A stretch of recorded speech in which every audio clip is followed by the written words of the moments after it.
Good morning, students.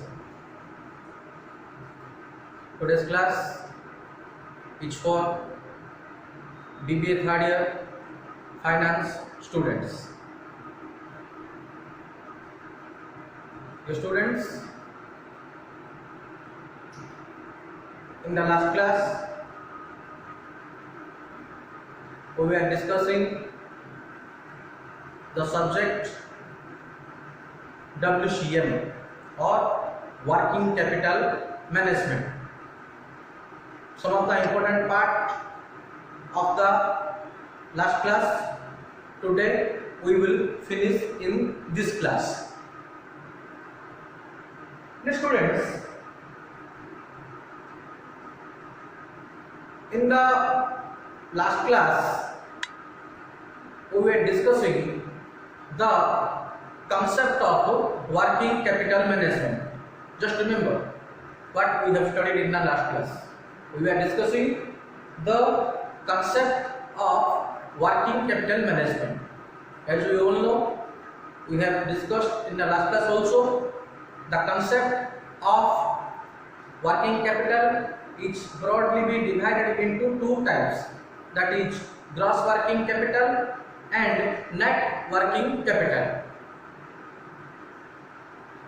Today we will discuss a little bit more regarding gross working capital and net working capital. For better understanding, let's discuss the difference between gross working capital and net working capital. Today we will discuss the difference.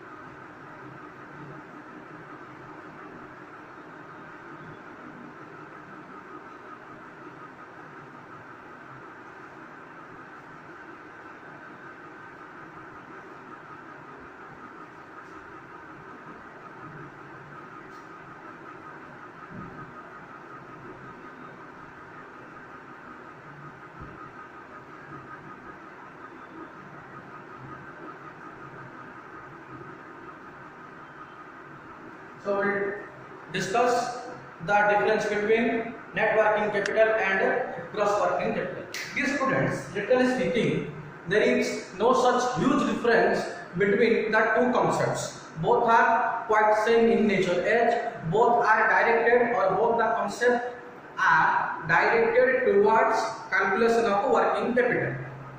Just the difference is the two basic concepts are calculating the amount of working capital of the organization in two different ways. That's we will discuss.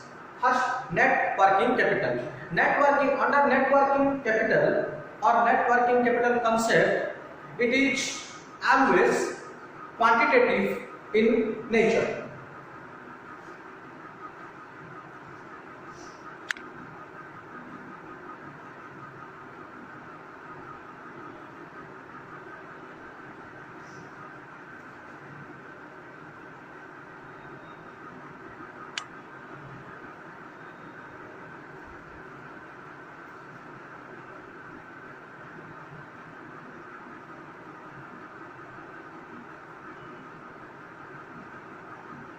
The net working capital concept is qualitative in nature, whereas the gross working capital is quantitative in nature. Again repeating, the net working capital concept is always based on qualitative phenomena or qualitative aspects of the business, whereas the gross working capital considers both the quantitative phenomena or aspects of the organization. Now the question is why qualitative and why quantitative?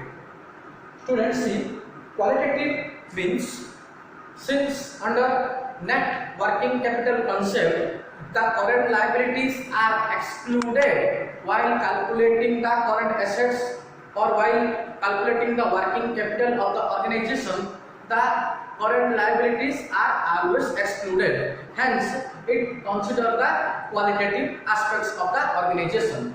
Again repeating, why it is qualitative? Because under net working capital concept, the current liabilities of the organization, we will discuss later on what are the ingredients of current liabilities. So the current liabilities are always excluded from the current assets in order to find out the working capital. That's why the net working capital is qualitative in nature. Coming to second point, that is gross working capital. It is always quantitative in nature. In simple terms, it considers only the current assets of the organization. Hence, it is always considered as the quantitative data or quantitative phenomenon of the organization, because under gross working capital we are always considering the summation of or the aggregate of or the total of current assets only. All the current liabilities are totally excluded or not considered or not recorded under gross working capital concept. That's why this concept, that is gross working capital concept, is always quantitative in nature. This is all about point number 1. Next, move to the second difference.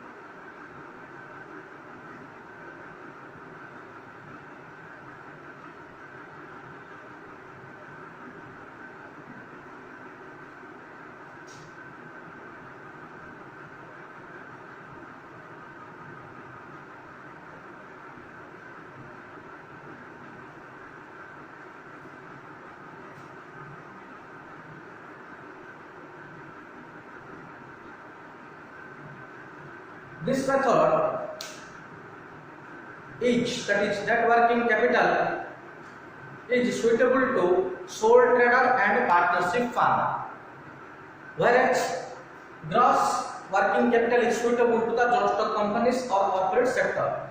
So the net working capital is suitable to sole trader and partnership firms. You should know what do you mean by sole trader, what do you mean by partnership. Sole trader means, or sole trader form of business organization means, where a single owner owns the business or where a single owner runs the business. Whatever the shops that you every day see while walking on the road or while traveling in the road, that on the two sides of the road there are different shops that you people saw every day is nothing but called as the examples of sole trader form of business concern. So sole trader means single trader or single owner runs the entire business. Then comes to partnership. Very simple. Partnership is a partnership form of business. Each an association of two or more persons carried out with a common objective to perform the or to run the business activities. So when two or more persons join together, it forms the partnership form of a business organization, where all the partners may be more than two, minimum of two, maximum maybe 7, 8 or 10. So all the partners or all the members are always working towards a common objective or towards running the same business organization. So these people, that is sole trader and partnership form of business concerns, will always follow the net working capital concept, whereas the companies will follow the gross working capital concept.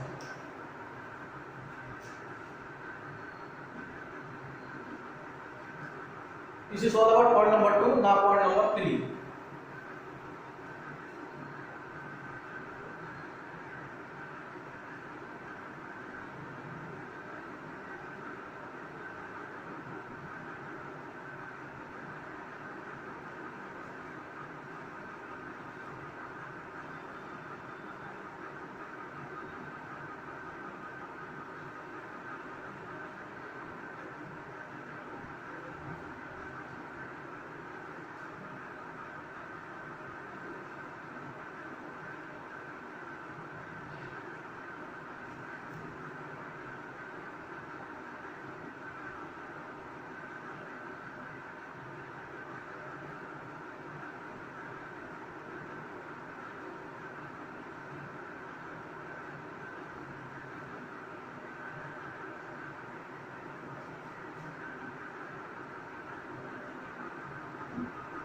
Now, the net working capital concept is suitable for accounting system.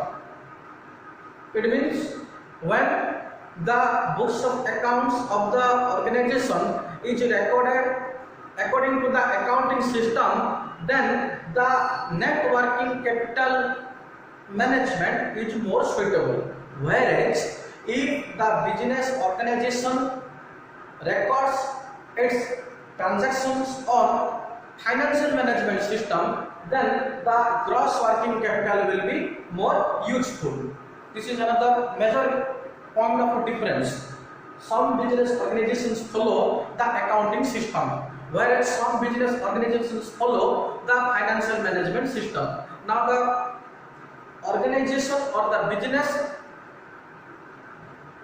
or what type of business will follow what type of system, maybe accounting system or financial management system, depends upon the type of business that they are pursuing. हम कौन सा business कर रहे हैं उसके ऊपर निर्भर करता है कि हम कौन सा सिस्टम फॉलो करेंगे. अगर हमारा एक छोटा सा कंसर्न है तो हम अकाउंटिंग सिस्टम में रन कर सकते हैं, because at point number 2 we are discussing the net working capital concept is suitable to the sole trader and partnership firms or small business units.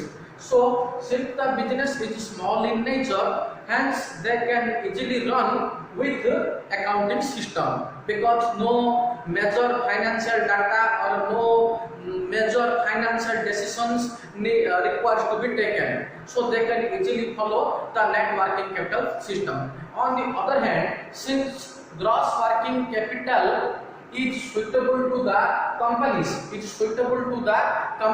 or large scale business concerns, hence this concept is more suitable when the system of the business is financial management system, or it is financially oriented, or where major decisions regarding finance need to be taken for those organizations, popularly companies or corporate sector. They always need to follow the gross working capital of working capital management.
So another very important point of difference, the net working capital concept always reveals the true financial position of the business, whereas the gross working capital concept does not reveal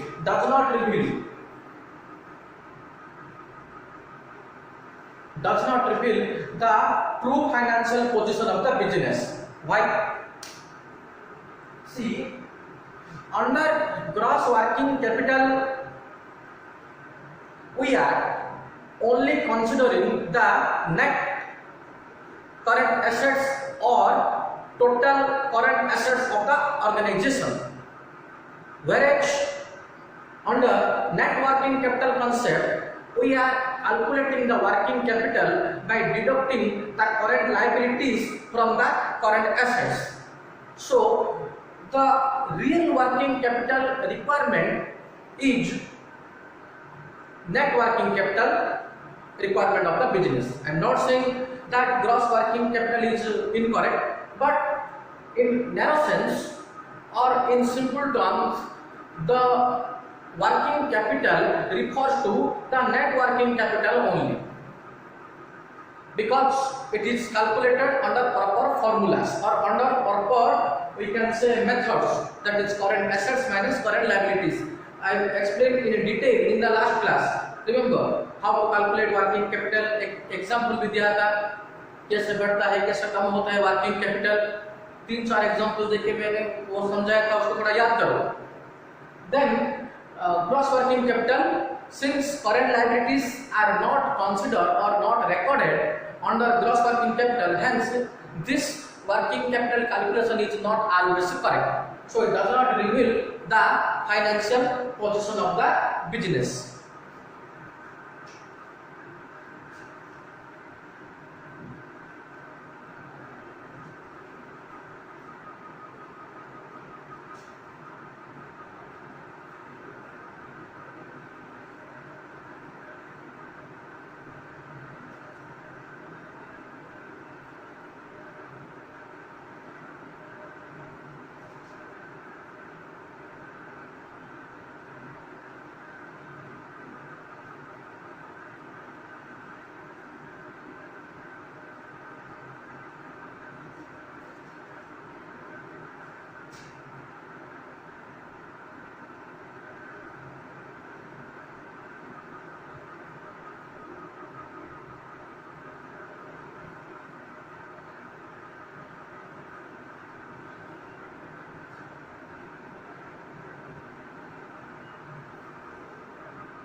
So, point number 5, net working capital can be calculated by deducting the current liabilities from the current assets, or it is calculated as current assets minus current liabilities, whereas under gross working capital concept, the total of or the aggregate of the current assets are considered. So under net working capital concept, working capital can be calculated as working capital equal to current assets minus current liabilities, whereas under gross working capital concept, working capital is equal to the summation or the aggregate of all the current assets of the organization.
So this is the last point number 6 of the difference.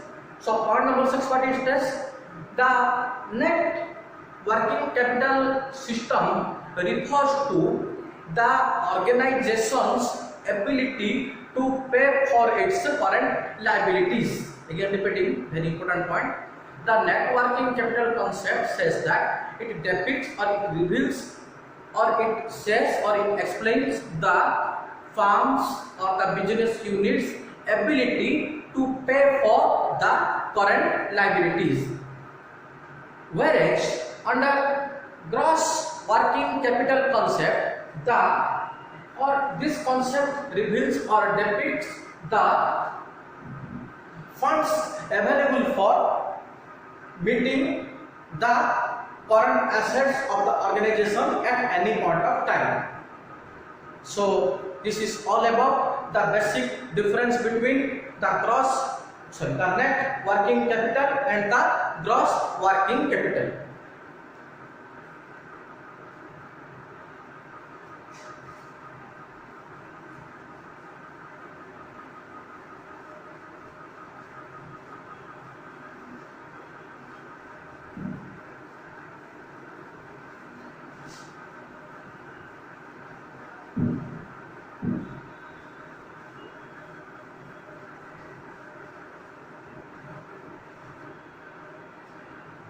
Dear students, you should remember in the last class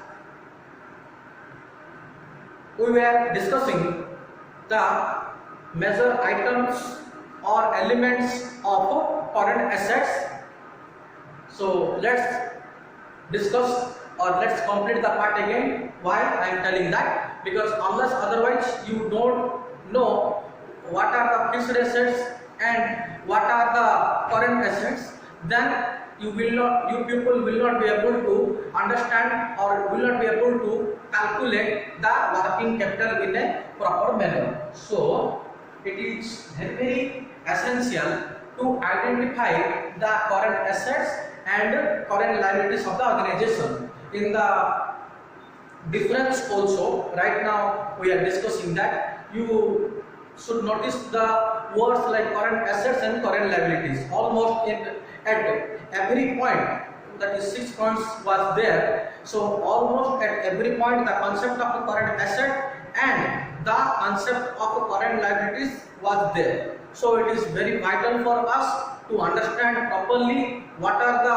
elements or what are the items that will fall under current assets and what are the items that will fall under the current liabilities. Let's discuss the various elements or items of current assets one by one.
So students, these are the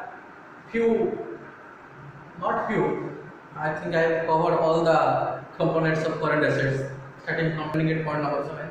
Let's discuss or let's understand each and every point in a detailed manner. It is very, very important.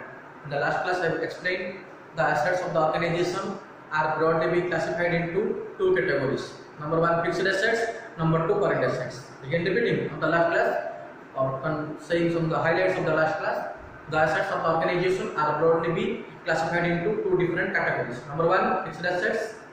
Number two, current assets. What are the fixed assets, or what do you mean by fixed assets? Fixed assets refer to those assets which gives us long-term benefit, or which is physically present, or which can be touched, seen and felt, or which cannot move from one place to another place so easily. Examples may be, one of the best examples, land, building, plant and machinery, furniture and fixtures, long-term investments, goodwill. Goodwill also is one kind of intangible fixed asset of the organization.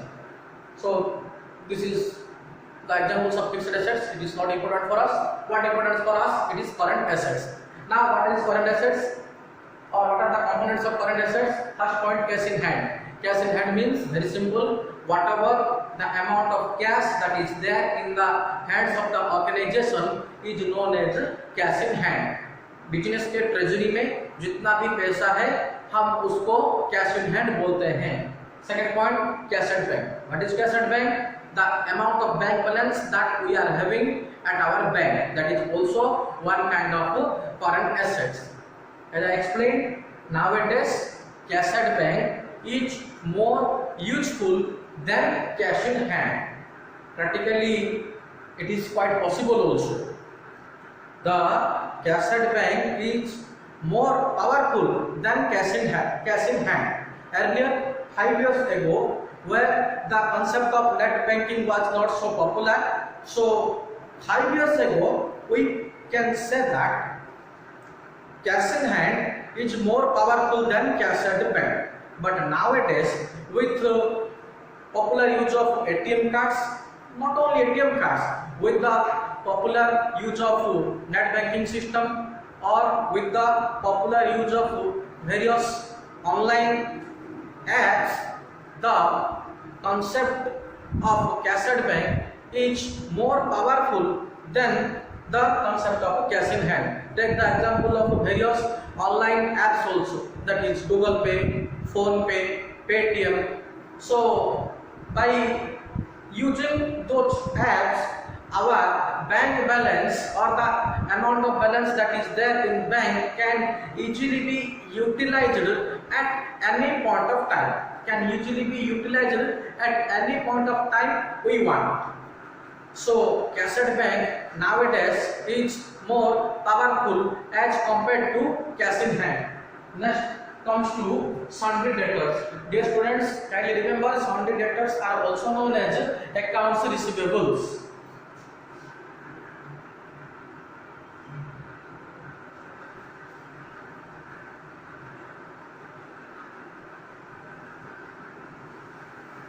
Sundry debtors is also known as accounts receivables. So what is sundry debtors? See, sundry debtors are the persons to whom the business organization is sold the goods on credit basis. Sundry debtors are those persons to whom the business concern is selling the goods on credit basis. So they are our sundry debtors, because on a future date the sundry debtors are definitely going to repay the amount.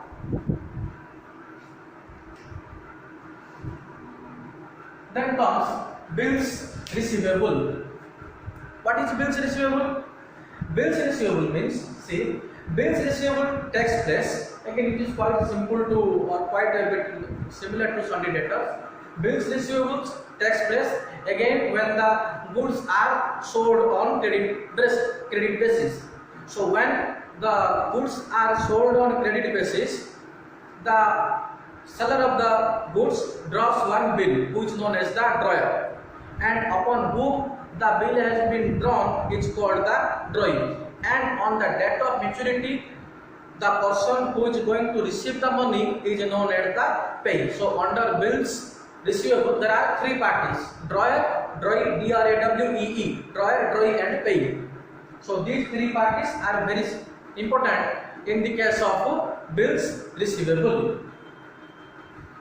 Then comes to inventories. Inventories also known as stocks also. Inventories or stocks. So the inventories are basically classified into four categories: inventory of raw material, inventory of stores, inventory of work in progress, and inventory of finished goods. So the stock or inventory was also there. Then comes the prepaid expenses, and then it comes the accrued income. So these are the major components of current assets. Dear students, that's it for today's class. Rest we will continue in the next class. Thank you.